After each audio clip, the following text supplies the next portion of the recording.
Yo, welcome back to Sistah Punk Studios. Make sure you like and subscribe to check out my anime reviews, my New York City vlogs, and my music for my punk family. For this video, I'm finally discussing a highly requested anime, as in like 3 people asked me to do it, but that's more than enough for me. I'm talking about the classic anime Inuyasha, and its legacy, Yashahime, the Princess Half-Demon. Inuyasha is a memorable fantasy adventure that aired in the early 2000s. Notably, the English dub of the anime was released in North America under Viz Media on Adult Swim, who iconically aired late-night slots of Inuyasha, Full Metal Alchemist, Bleach, Samurai Champloo, Yu Yu Hakusho, and Cowboy Bebop. This means that for a lot of people in my generation, Inuyasha was one of the first anime they had access to and defined their taste for a whole era of anime. And now, after 194 episodes, 4 films, and a beloved franchise 15 years later, Inuyasha now debuts with its original anime spin-off, Yashahime, Princess Half-Demon. And this anime features the children of the previous series' main characters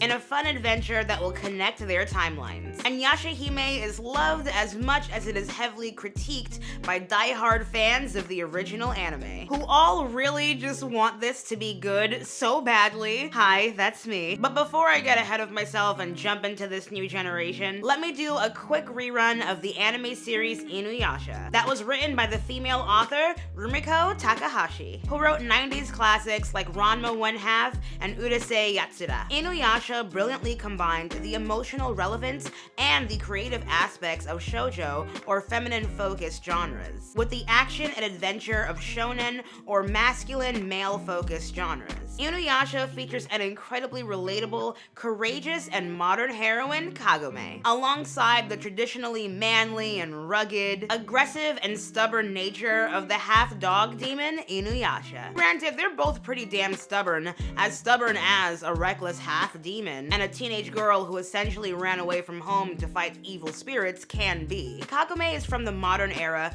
and has been living her life as a regular high school girl who also happens to be the daughter of an ancient shrine, which has been cared for by her family for generations and has many secrets and powers. And Kagome ends up accidentally falling into a well on her land that transports her to the feudal era, but with spirits and demons in the mix. And Kagome realizes that she's the descendant of a powerful shrine priestess who died trying to seal the enraged half-demon Inuyasha. But it turns out they were both tricked by the corrupted demon Naraku, who was trying to steal the magical jewel of the shrine's family. But now, years later, Kagome has traveled back in time and has the sacred jewel that was hidden inside her by her ancestors stolen once again. And she has to free Inuyasha from the seal in order to retrieve the jewel, after it has been broken and scattered across the land in order for it to avoid being corrupted. Fortunately, Kagome is able to control Inuyasha with some anti-dog demon home training, but they're also a very energetic and quirky duo throughout their adventures. Their relationship grows from partners from different times, and they create friendships between them and other characters, like the monk Moroku and the demon hunter Sango, who are also trying to get their revenge on Naraku, who in some way or another has greatly affected their lives in some negative or sinister way, and they can't afford to have Naraku corrupt a jewel that will put the entire land at risk. But in this journey, Inuyasha and Kagome's bond grows into an affection, but they have to first defeat the demons of Naraku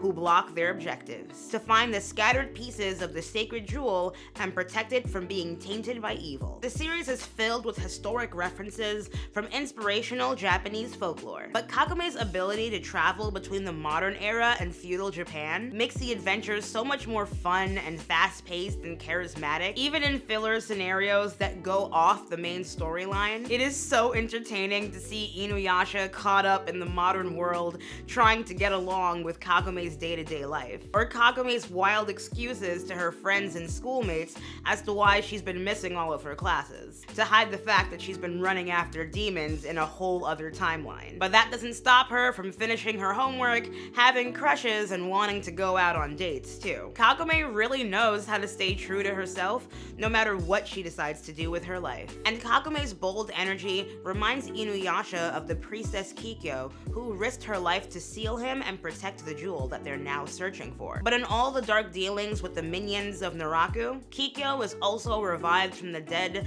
as a woeful and vengeful spirit, who in my opinion ends up being a really dusty pain in the ass for the entire series. I get so sick of Kikyo's undead bullshit. Every time she's blatantly trying to come in between Inuyasha and Kagome, even though Kagome is literally her descendant. It's like Kikyo can't let go of the secret love that she has for Inuyasha and still kind of resents him for her death. And so in her toxic ways, she tries to bring him down with her and is straight up just disrespectful. But let me refocus though, because the best girl does indeed win. And Kagome learns to let Inuyasha figure his own emotions out, instead of chasing a man who's still chasing the ghost of his dead ex who literally tried to kill him. Like, what are you doing, girl? And I actually have so much respect for Kagome as an original female character in anime. Kagome chooses to be adventurous and is incredibly resourceful and bold, and learns to master her ability that was passed down as a shrine priestess. Kagome ends up being one of the most powerful characters in the entire anime.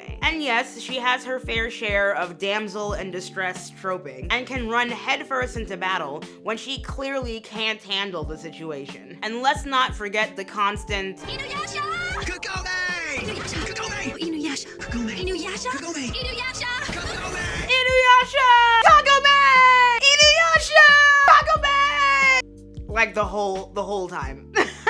But Kagome is defeating demons while also trying to be a normal high school girl, and overall, I can respect that. Especially since she's dealing with Inuyasha, who, demon daddy issues aside, Inuyasha has so much machismo, he's a danger to himself and others if he doesn't get his temper under control. And his delinquent tendencies definitely came from a lifetime of being shunned from demons and humans alike because he's half of each, while his mother suffered the social backlash for even having him. Even his older brother, Sesshomaru, has his own superiority complex, and looks down on being a disgrace to his father and family name for being a half-demon. But as Inuyasha discovers his ability through training on his journey, he realizes that his father did indeed leave him a legacy and wanted his sons to connect, even if it was through rivalry. And his father left a special part of himself in Inuyasha. The part of him that, as a demon, still loves human beings. It's the reason why he loved Inuyasha's human mother. And it's the reason why Inuyasha comes to love Kagome. And Inuyasha gains true strength from the will to protect those that he loves. And Inuyasha and Kagome realize that that's what truly needs to be protected. Not the material things that are so sacred but easily corruptible. That has caused all this mess to begin with,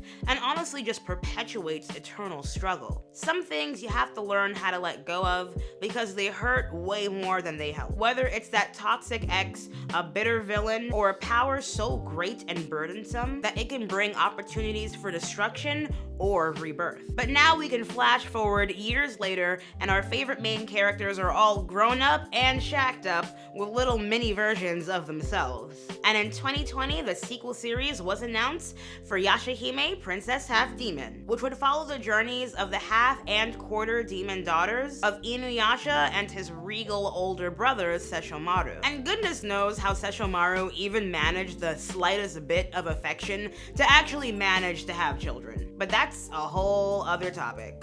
Actually, no, we're gonna talk about it right now. Because his partner choice was incredibly concerning for a lot of fans. Because it was revealed that the mother of his children was Rin, the young, abused orphan who followed him in the beginning of the series after he saved her life from near death. But it's not even like he saved her life to be nice. He saved her life to experiment on his new ability to bring people back from the dead. But Rin was still very much a child when she was adopted into Sesshomaru's party, and still just a teenager when she was giving birth. Like, I'm pretty sure that Rin was the same age as her daughters are now when she was having them. And I don't care if this is the feudal era in Japan or whatever, and things were different back then. That mess is weird and the age gap is uncomfortable. If we can have magic and demons and time travel, we can have a modern day age of consent. But it's already canon, so I guess all all of us fans have to take the L, as we continue with some of the questionable choices in this new series based on the original Inuyasha. Yashahime also mostly focuses on the daughters of Sesshomaru, Towa, and Setsuna way more than they focus on the daughter of Kagome and Inuyasha, Moroha. So Sesshomaru pretty much stole the show for this entire sequel, and we don't even see him until like the second half of the season. And when we do, he's still an asshole, but he is definitely hiding so many details from his daughters.